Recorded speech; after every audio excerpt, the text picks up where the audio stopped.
عاجل. أمطار رعدية غزيرة على العديد من ولايات الوطن. إليكم التفاصيل.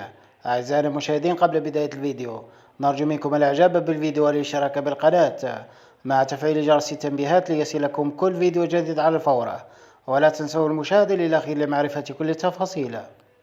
إذا حذرت مصالح الأرصاد الجوية الجزائرية اليوم الخميس من تساقط أمطار رعدية على العديد من ولايات الوطن. وحسب مصالح الأرصاد الجوية فإن كمية الأمطار المتوقعة تصل إلى 40 ملم محليا. وحسب ذات المصالح فإن بداية تساقط الأمطار سيكون بداية من 6 من مساء اليوم إلى غاية منتصف نهار يوم غد الجمعة بحول الله. أما عن الولايات المعنية بتساقط الأمطار فقد ذكر تنبيه مصالح الأرصاد الجوية كل من الولايات التالية: تلمسان، النعمة، البيض، الأغواط، غرداية، الجلفة، ولاد جلال، المغير، المسيلة، بسكرة، باتنة، وخنشلة.